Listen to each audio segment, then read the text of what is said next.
Hello everyone, thanks for joining us. I'm Jen Rhode, manager of Henry Schein's Integrated Design Studio. Also joining me today is Dr. Gary Severance, executive leader of professional services with Henry Schein. Together, we will be discussing the building process and important considerations along the way. Before we get started, I'd like to give a brief introduction of our team.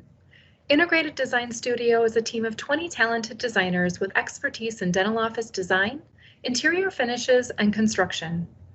We are based in Milwaukee, Wisconsin, and work in collaboration with our equipment specialists throughout the U.S. After designing dental offices for over 20 years, we like to consider ourselves industry experts. Our main intent has always been to create functional, innovative, and customized design solutions that will support the needs of our clients for years to come. We offer services for space planning, 3D visualization, equipment and technology specifications, as well as interior finishes. Today's intent is to help you better understand the building process and to provide some essential tools and guidance to support you through this process. We will be analyzing the functionality of the dental space and providing you with some recommendations on how to improve practice safety, efficiency, and patient satisfaction. The path to opening an office can seem overwhelming. That's why it's important that you choose a team that you can truly trust. Choosing the right team is critical to the building process. Our Henry Schein equipment specialists can offer support throughout the entire process and help build your project team, which can include a banker, realtor, broker, financial advisor, contractor, architect, and dental design team. But whether you choose to work with Henry Schein or another company, just make sure it is someone who has your best interest at heart and is just as passionate about your project as you are. It should be someone who can offer expert guidance and shows willingness to collaborate with your selected project team. Here's a brief look at the timeline for opening a new dental office. As we go through this, keep in mind timelines can vary. So just a quick snapshot and then we'll break down these different phases. But of course it starts with your vision. From there, we move into financing, site selection, and lease negotiations. Once those have been firmed up, you moved into the design phase, equipment selection, and then interior finish selection. From there, once the design is almost complete, we move into permitting, marketing, construction, installation, and then our completion open house, first day opening. As we begin at the start of this process, you're going to gather information for your new project. There are a few things that you want to consider along the way. For starters, have you thought about your main goal or mission for your practice? What is it that you want your practice to say about you? You may also want to consider some of your previous clinical experience and think about what you have liked or disliked the most. This input is really important to share with your designer. From there, think about your list of needs. How much square footage will you require? If you're building new, what will be the minimal lot size to support those needs? Lastly, I think we all know that location is key. Whether you're selecting a lot or a building, make sure to consider the visibility from the road, the signage, and the overall exterior impression. Also, don't forget about the demographics and the proximity to nearby businesses. Once you've prepared your list of needs and gathered information for your space, the design phase can begin. The length of this stage, like everything else, can vary. It's essential to provide pertinent information early on and provide timely feedback to keep things moving forward. As I mentioned earlier, bringing in an expert design team is essential to maximize practice efficiency, functionality, ensure future profitability, and also safety. As you near the end of the design stage, you will want to partner with an equipment specialist to select products that will support both your practice and budget needs. This is also a great time to bring in an experienced interior designer that can really bring together your full vision for your new office. After we review the rest of the building process, we will take a closer look at some key components to incorporate into your space to ensure a positive patient and staff experience. So continuing to move through that process, once the floor plan and equipment selections are near completion, the project will move into the bidding and permitting phase. During this time, final decisions will be made on contractors, architects, and builders if they haven't already. This phase can really vary based on location and can range anywhere from 8 to 16 weeks. Keep in mind, bringing in a dental-specific partner can offer realistic expectations and streamline the overall process. As you move into the final stages of the building process and construction is finally underway, this is the time to create your brand, build your team, and establish new habits. Although you may be very eager to open up, it's an exciting time in your life. Before you set an official opening date, be sure to allow time for equipment training and a soft opening, including your friends and family, to give yourself an opportunity to work out the kinks and also celebrate your new endeavor. Now that we've explored the entire building process, I'd like to focus a bit more on the design phase and take a closer look at the space itself. Before the design of the interior space begins, make sure to consider the surroundings of your building and offer input as to where you envision parking, main entries, or any views that you want to take advantage of. This input will provide further direction for your designer to ensure that the initial plan incorporates these elements from the very beginning. When approaching a design, we break the space into 3 zones: public, clinical, and private. By doing so, you can see that we create separation between patient and private spaces, while also reducing the patient traffic throughout the space. Taking a look at the private zone here, this is going to include your staff spaces, mechanicals, and additional amenities. As you can see, the private zone has been tucked away out of patient view, but remains connected to the clinical space for easy movement between the 2 of them. The clinical area is organized for easy patient and staff flow, with the sterilization centralized. The public zone up in the front here supports all the patient-focused spaces that are used before and after treatment. So these are going to include your reception, waiting, business area, consultation, and your patient restrooms. As you can see in this example, with thoughtful planning, there's little crossover between these 2 areas. Now, before we take a look and really break it down into each of these zones, I just want to take a high-level look at the function of the space and how a patient will flow from the main entry all the way through the exit.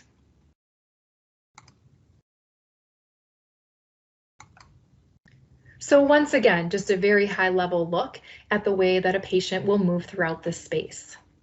Upon the entry here, you can see when they walk in, they're easily greeted by a receptionist. We have an optional check-in kiosk, sanitation station off to the left, with seating to the right.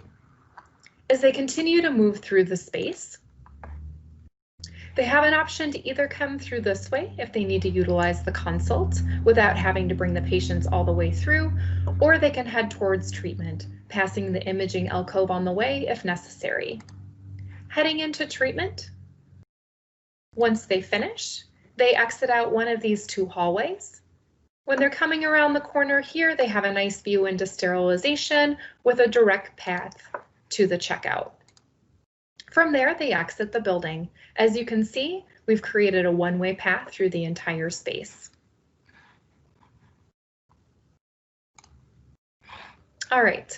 Let's just take a closer look at the public zone, specifically the waiting area. So once again, taking a look at those double doors where the patient is going to enter this space, they can be easily greeted by a receptionist.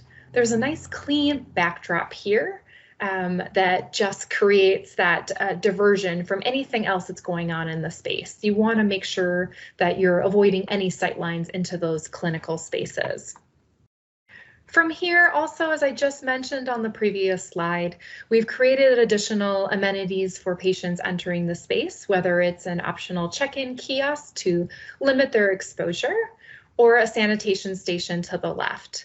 This is also going to give the impression that safety is a top priority in this office. As we move to the right and take a closer look at the waiting area, we've created multiple seating options, which can offer comfort, privacy, and also, once again, improved infection control. And if you want to take it one more step further to really reduce the number of patients in the waiting area at any given time, you might consider having your patients complete their paperwork prior to their visit online, or making sure to schedule additional time in between appointments. Moving into the business office here. One of the things that you really want to make sure when you take a look at the layout of this space right now is to consider what your staffing needs are. How many people are going to be utilizing this space? The way that we've set up this space is we have created a place specific for the greeter so that they can focus on patients entering the space and having them avoid any other distractions. May it be answering additional questions outside of the waiting area, being on the phone. We've kept all of those processes in this back area where we have additional staff members that can be checking out patients, but they can also tuck back into this business manager space to make private phone calls, whether it's to insurance or following up with patients.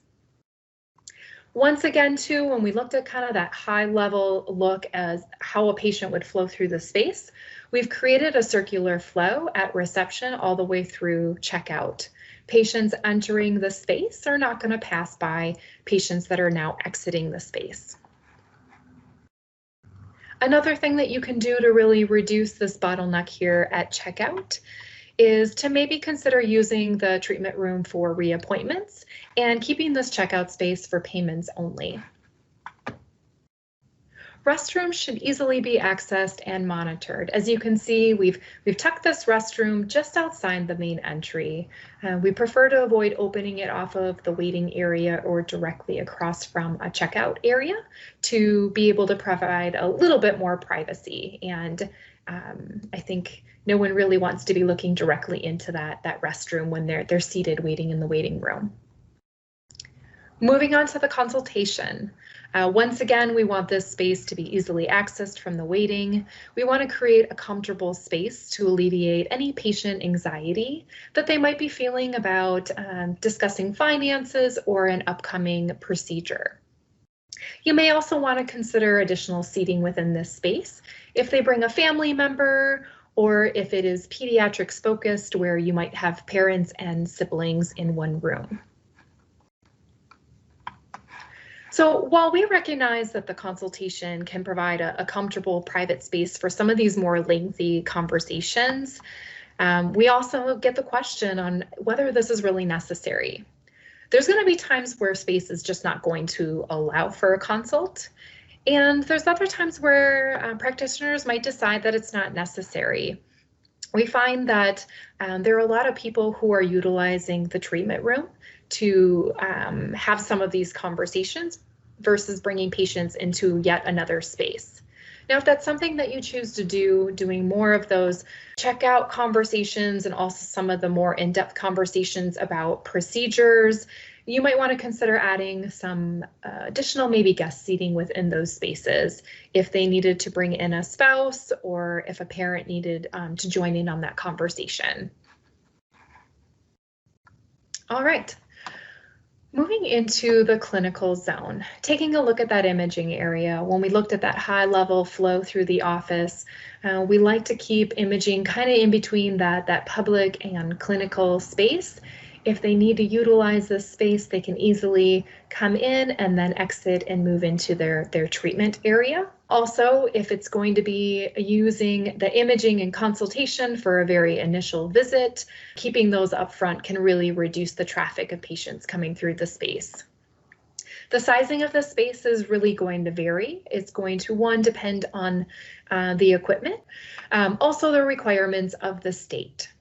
So we try to avoid placing this unit directly across from the checkout or any places where someone might be seated on a regular basis. Although there is limited radiation with these units, we want to ease any concerns that the staff members might have. You also want to make sure to utilize this as a showpiece to show off some of your advanced technology that you're using. And if you're currently using 2D, but you're thinking about moving into 3D, make sure that you're letting your designer, your equipment specialist know about this. We always want to be planning for the future, and we want to make sure that this space is sized appropriately, so when the time comes, that you can easily switch out those units. All right, moving past the imaging into the clinical space. Here, just kind of taking a look at how we've laid out those treatment rooms. We've placed them on an L shape, whether it's an L or they're across from each other. We want to take advantage of any light that we can get that's coming into the building. Now, also, when it comes to taking advantage of that natural light, north is going to be our most desirable location, just based on that sun exposure in the evenings. Treatment rooms, ideally, as you can see here, we've designed them all to be exactly the same. Reason being, we understand that hygiene might be happening in the first 3 rooms while longer procedures are happening in the other 4, but we really, when space allows, we want to be able to equip these rooms to accommodate any type of procedure. Taking a closer look at the actual treatment room setup and the sizing. One, just to determine the functionality of that treatment space, consider the ergonomics of it, the ease of use, and also what that patient and staff experience is going to be. Whether you're using it now, rear delivery is going to be ideal for that ambidextrous setup, and it's also tucking away all of those units and additional things out of that patient view. But really, you need to determine what makes the most sense for you and your staff, and also from the patient perspective. When we're designing this space, we also want to make sure that it's designed to support all of your equipment and technology needs. And once again, always thinking about infection control along the way. So some of these items might include monitors, sensors, intraoral cameras, air purification systems, and aerosol containment units. Lastly, it's important to determine whether treatment areas will be open versus closed. With some of the added safety measures around infection control, you may consider placing soffits above a center island, adding some doors into maybe at least 1 or 2 of the treatment spaces, or placing divider panels within an open bay treatment space, perhaps in an orthodontic or pediatric scenario. All of these added measures are going to improve aerosol containment.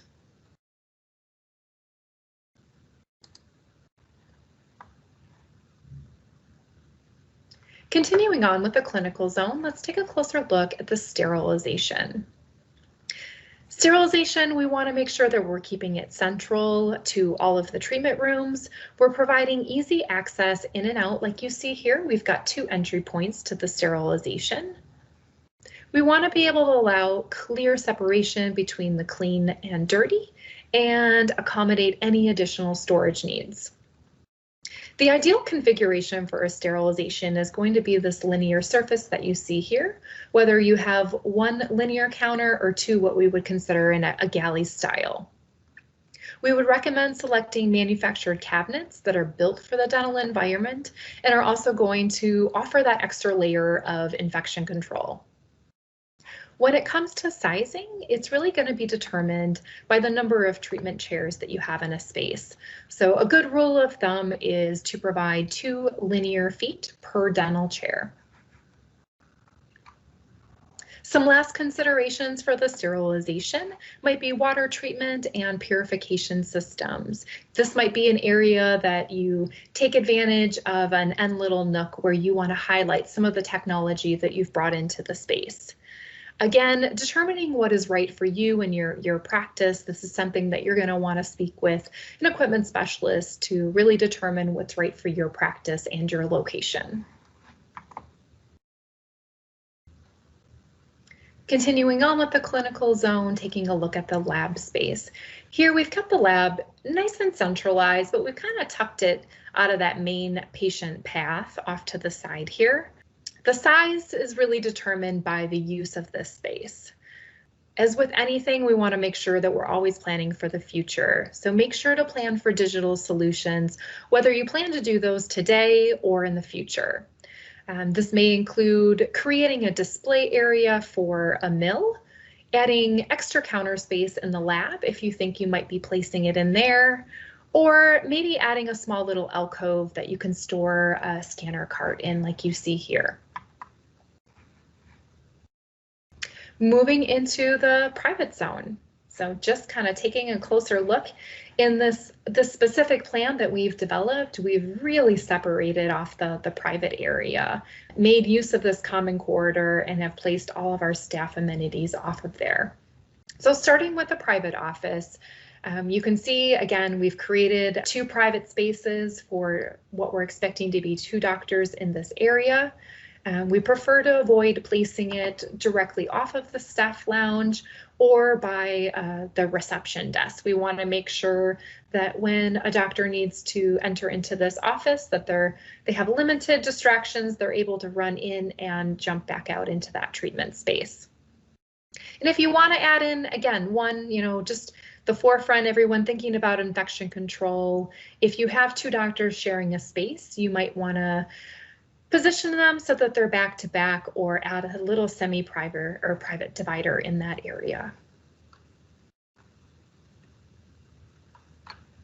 Moving into the staff lounge area and some additional support spaces that you see here.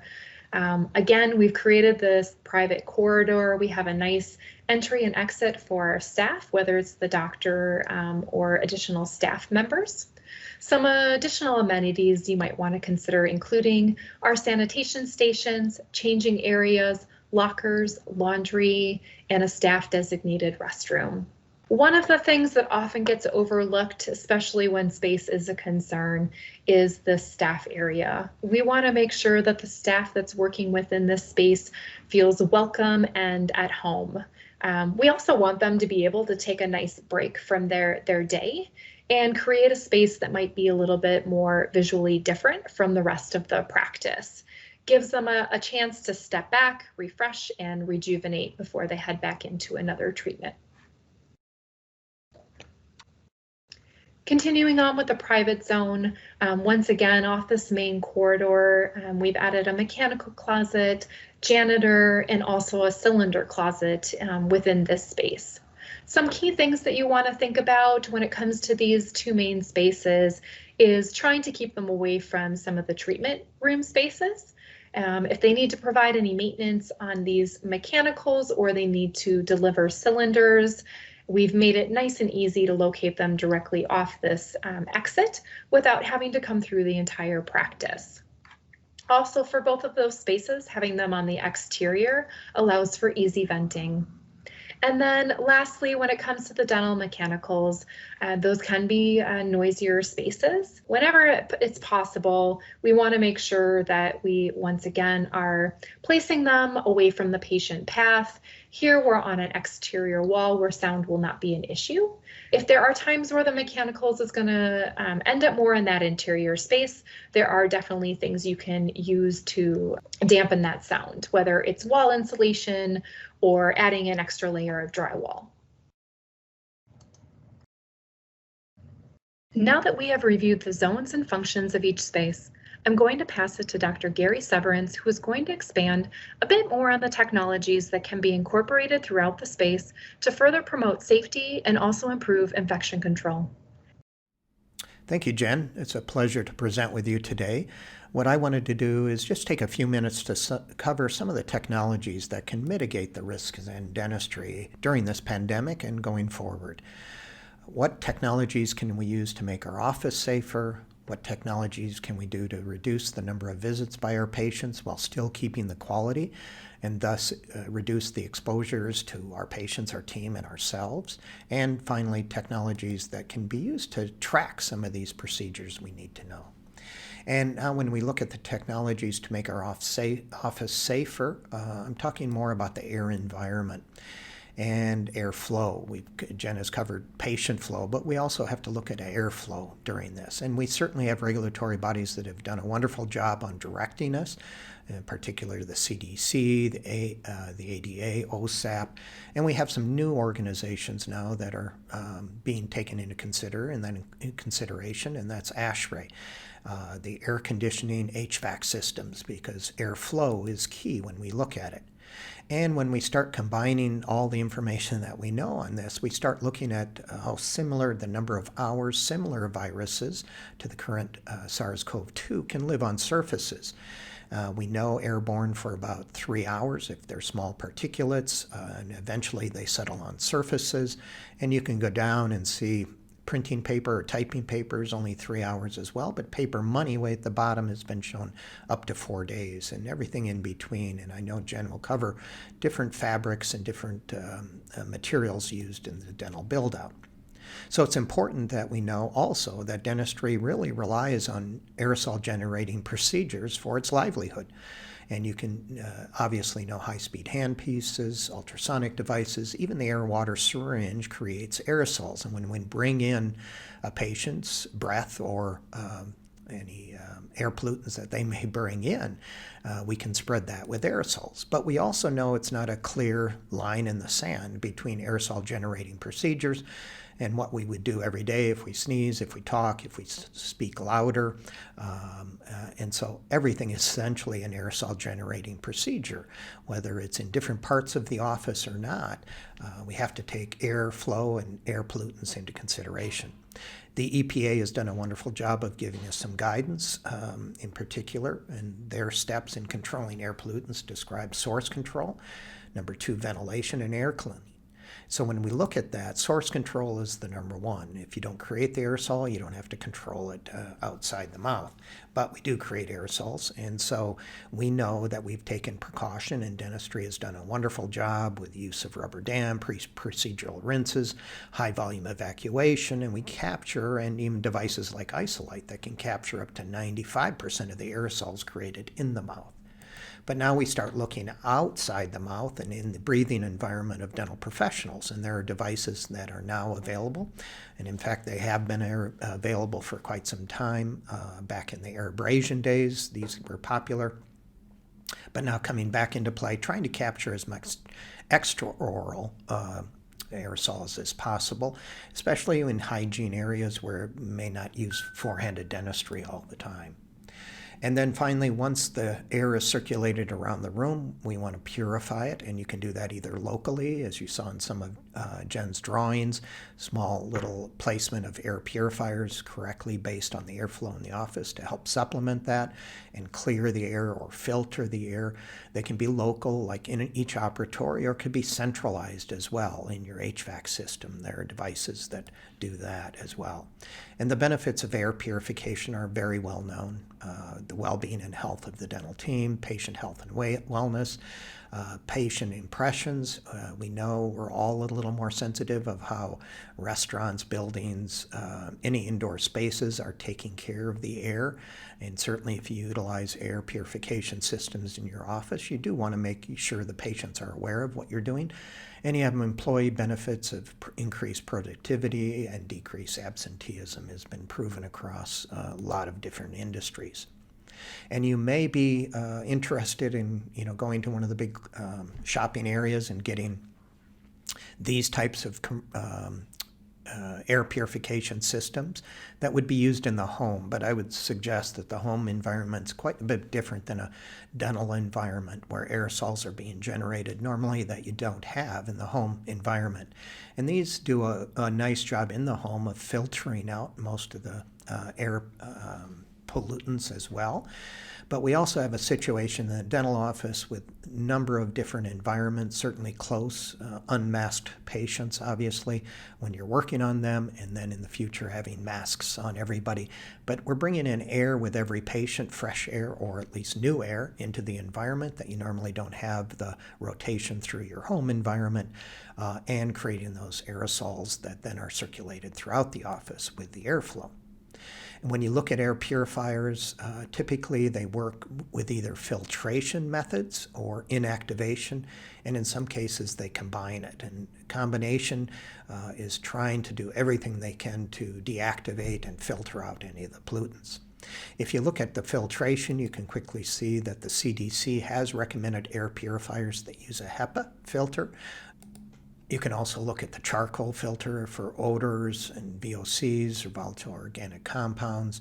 So when you look at those, most will have HEPA and charcoal filters. You can also be understood of MERV filters, which we typically use in our HVAC systems now. You can check with your HVAC technician and up the level of filtration with a current MERV system. And there's other pre-filters as well as very ultra-low particulate filters as well, called ULPA. Inactivation then is a chemical process typically that is used to disrupt the RNA and DNA, or to clump onto some of the pollutants and bring them down to the surface, or actually oxidize them. And what you will see most, again mentioned by the CDC, is the use of ultraviolet germicidal irradiation. The low wavelength of UV light can actually disrupt the viruses and bacteria, inactivating them essentially. You do need a dwell time, meaning most of these processes need to be close to and have time with the airflow, so you just don't want to pass it so quickly through it. Photocatalytic oxidation is another way to oxidize or burn these particles, and that's a combination of ultraviolet light and titanium dioxide that create hydroxyl radicals that can inactivate that. And then a popular one is ionization, or putting ions into the air, negative ions that can clump and grab the pollutants and bring them out of the airway or the breathing zone. And as I said, there are technologies that combine not only the filters here, as you can see on the left, one that brings in the air from the patient, dries it, runs it through the filters, and then UV light at the base of it. Other ones can bring the airflow at the base of the unit and then bring it through reactor chambers and ultraviolet light, and controls the speed of the air so it actually effectively decontaminates the air. Others combine filters, and here's a ceiling light that can combine these filters with the UV light. Something to take into consideration, though, especially with the consumer filters, is the difference between recirculating and cleaning the air completely in a single pass. So these filters continuously circulate the air, but they don't capture everything, and then they actually recirculate. It could take 30 minutes to reach their level of purification that you will see on the label of 99.97 with HEPA filters. But it's dependent upon recirculating that air over and over again. And if you bring in a new patient, you're bringing in new air that needs to be. So recirculating and continuous cleaning is good, but even better system would be if we could do in a single air pass all of the pollutants that are in the air then are purified. And you do that with some of these units that are high-end, use multiple different technologies within it, control the airflow, and make sure they're bringing clean air into the air itself. One such system is the Radicate system, and that uses photocatalytic oxidation in combination, creating those radicals inside, as well as filters in 3 different areas that are ideal for dental offices, in large waiting rooms or open clinics, a larger based on the airflow through it, in operatories, a smaller wall-mounted one, and a small even desk or office or portable one. So if you look at this, it's using the filters, it's using UVGI, photocatalytic oxidation, and you can see the reaction chamber. So essentially it manages the airflow in a larger space, a waiting room or an open clinic.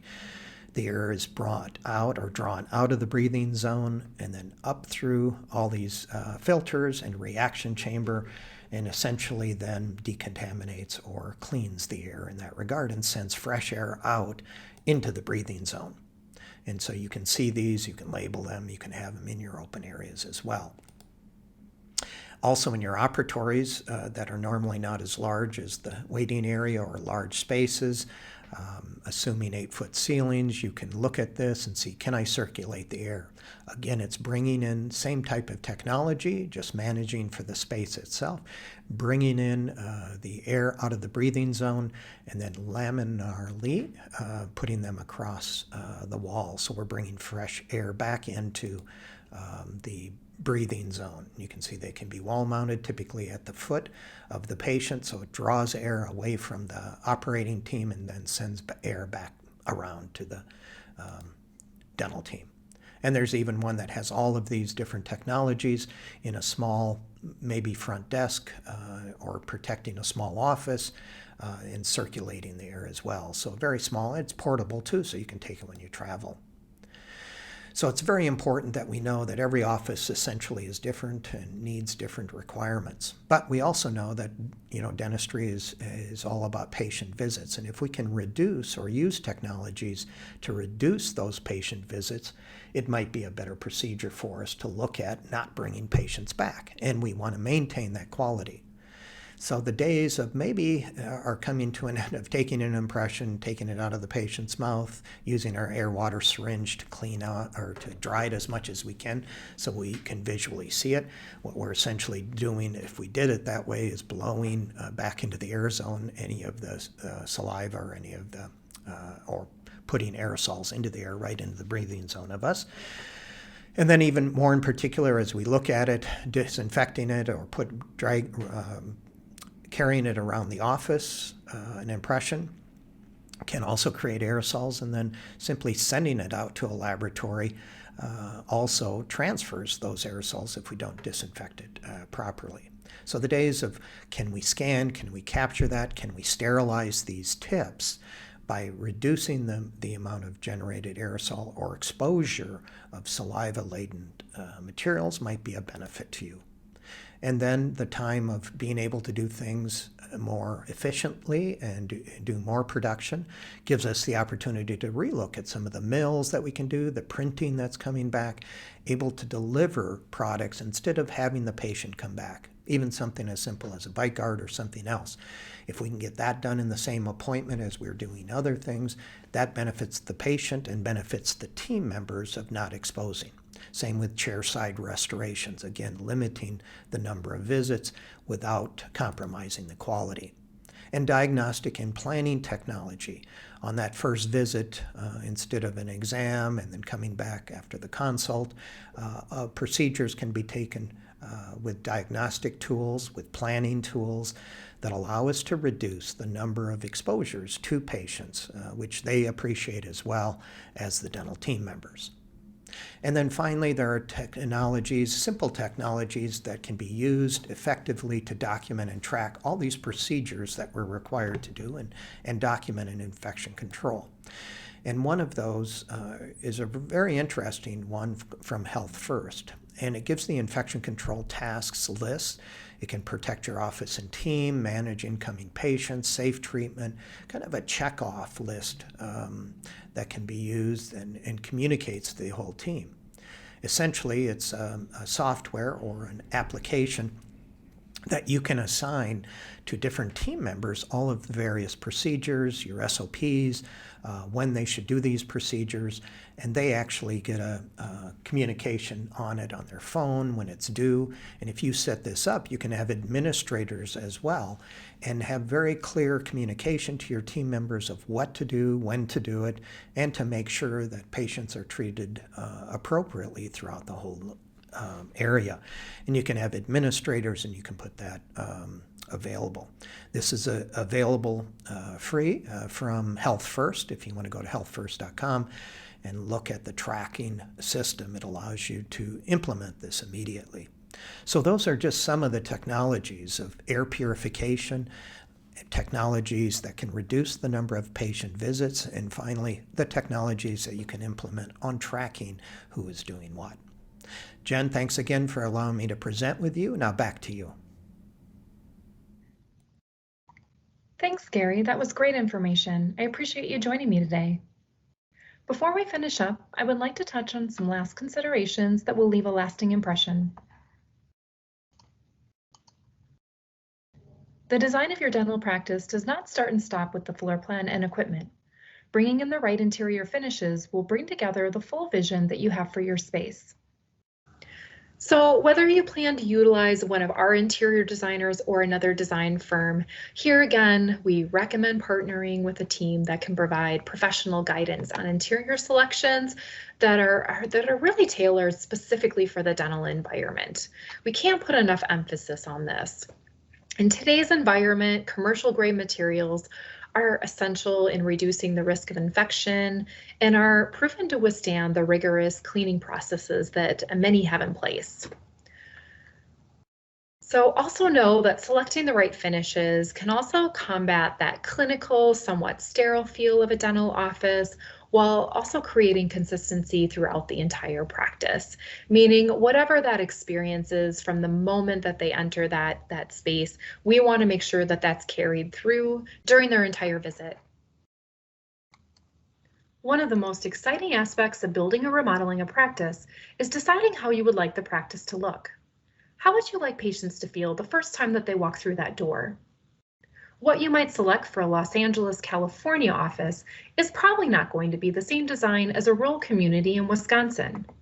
That's why it's important to evaluate your location and also get to know your target demographic. Color palette selection also plays an important role in design.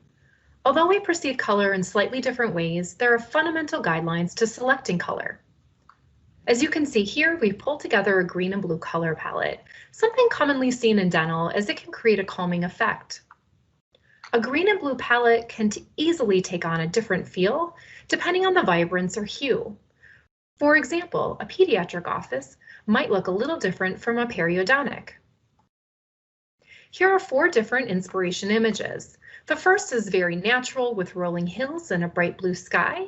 The colors almost give a sense of tranquility. The top middle image has a drastically different feel. The colors are almost neon, giving off an energetic and playful feel. While the lower middle image here is delicate and softer compared to what you see on the right that has those deeper blue or green hues. Research suggests that the color scheme alone can have a tremendous influence on mood and well-being, so it's important to select the right balance for your practice. When it comes to flooring, there are 3 types that we typically recommend. These include luxury vinyl tiles or planks, modular carpet, and tile. So starting with the luxury vinyl tile, you may have also heard this referred to as LVT. This is a great option for most of the dental office. This material requires minimal maintenance and is really great in high traffic areas, especially in those treatment corridors. Due to its construction, it's better for acoustics compared to a tile or a hardwood floor such as laminate, which I think we all know this is always a major concern within a dental office. And lastly, on LVT, it comes in a wide variety of styles such as wood, concrete, linen, basically any look that you're trying to achieve. And we've shown some examples here with these images. Again, those using that linear LVT here, we are marrying it with some modular carpet tiles.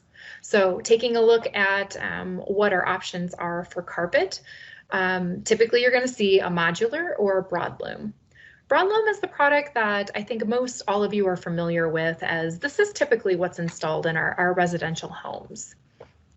So while it might be less costly to purchase, it's usually more costly to install and replace, especially in a commercial setting. So one of the main reasons why we highly recommend using modular carpet. Modular carpets come in tiles and planks. They're easier to install, replace, and produce less waste. So it's even better for the environment. So once again, kind of just showing the marrying of that LVT and those carpet tiles coming together just creates a fun division of space in a larger area like we see here. So, and I think there's times too where LVT has become very popular and practitioners have shied away from carpet.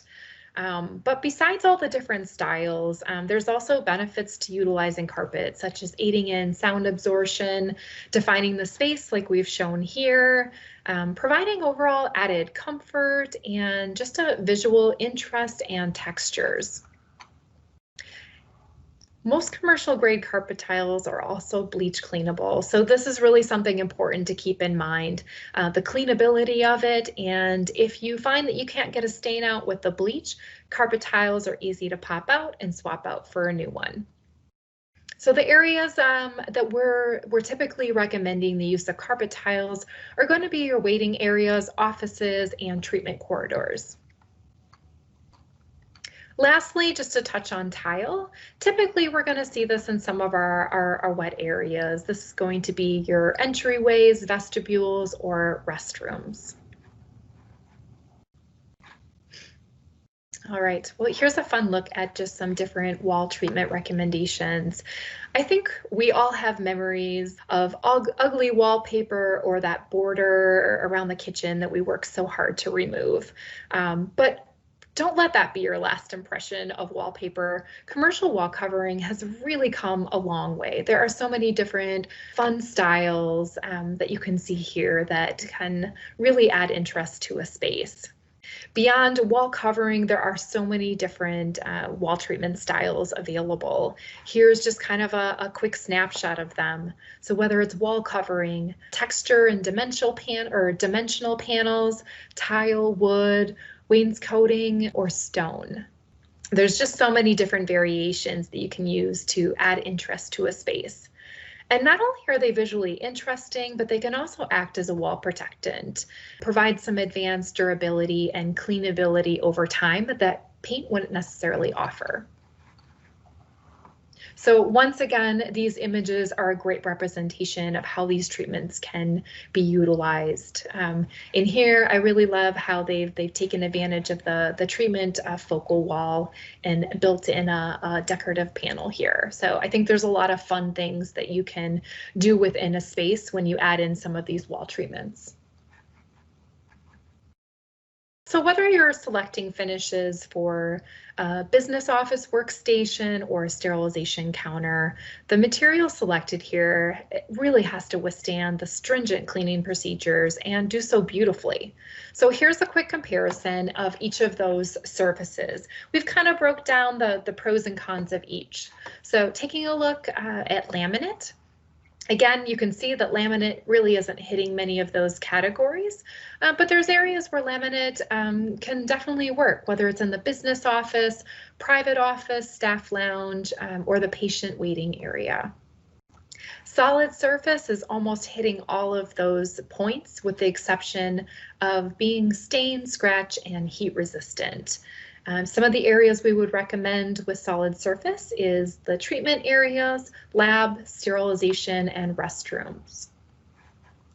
Granite and marble is really something that we are not recommending to put into a dental office. There's so many other great solutions out there, and as you can see, there's a lot of maintenance that's involved. And if this is something that you truly want to bring into the space, you might just use it at some of those, probably like your transaction counter. But outside of that, we wouldn't recommend bringing it into any of the treatment or the sterilization spaces. Lastly, taking a look at quartz, you can see that it's pretty much hit all of those points with the exception of being highly cost effective. But we have really found this to be a highly durable, consistent in color, stain, scratch resistant, really a great material to use throughout your space, whether it's the business office, transaction counters, restrooms, treatments, sterilization, or lab. So we've talked a lot about the importance of a well-designed space, but let's make sure that we don't forget about the finishing touches that truly bring a space together. I think we all know that there's many options available when it comes to furniture, but the question is, are those pieces going to hold up over time in a commercial setting? Most often not. We would highly recommend selecting commercial furniture that comes with a long-lasting warranty and offers the highest level of durability, versatility, and cleanability. So you can see here in these images, we're showing some furniture solutions, one that offers all kinds of different variations. I really love the lower corner one here, some of this modular seating that's created some separation within a larger space. So I think this is a type of furniture offering that is becoming more and more popular. Lastly, don't forget about the lighting, artwork, and decor. These are really the items that we consider to be the jewelry of the space, and you'll want to make sure to incorporate them in some of your patient-centric spaces and any of the focal areas. So you can see just some fun examples of bringing in different pieces here, adding some interest, changing your eye level and the variation. When a patient is walking down that corridor, you want to give them some different things to look at and distract from the anxiety that they might be feeling. So this is a really fun way to really polish things off. To pull this information together, we've taken a basic reception desk and applied 3 different styles. This first example has more of an industrial feel, bringing in natural and man-made elements of stacked wood and exposed brick that come together for an aged yet inviting look. This would work great in a downtown area with young professionals. This next look is again a bit more sophisticated and glamorous. You can see that the dark wall covering pulls your focus to an impressive waterfall countertop that you see here. In this design, we've also incorporated gold pendants that enhance a high-end look while adding a pop of color to a neutral palette. As mentioned before, when discussing decorative lighting, the finishing touches really make all the difference. Lastly, here we have a modern farmhouse look. This style has a residential feel that has been popularized by interior design channels like HGTV, and therefore is one of the most highly requested design styles. This style is represented by soft taupes, organic motifs, and painted wood such as shiplap or wainscoting. When applying decorative elements, we often choose black fixtures for high contrast and a sheenless finish. As you can see here, there are many elements that go into completing an office. So once again, it's so important to have an interior designer on your team to guide you down the right path. So before we finish up today's session, I'd like to leave you with a few key takeaways. First, if I haven't emphasized it enough, building a team of experts to support your project needs and vision is really the foundation of the building process. Second, we looked at how a well-designed space can support practice efficiency, functionality, safety, and future profitability. As you work through the design process, make sure to question along the way whether your plan is achieving all of these things. Lastly, selecting finishes tailored for the dental environment will maintain the beauty of your space for years to come. And don't forget those little details that leave a lasting impression. Well, that concludes our session for today. I hope you found this information helpful. If you're interested in learning more about our services, you can visit our website at henryscheinintegrateddesign.com. Thanks again for joining, and be well.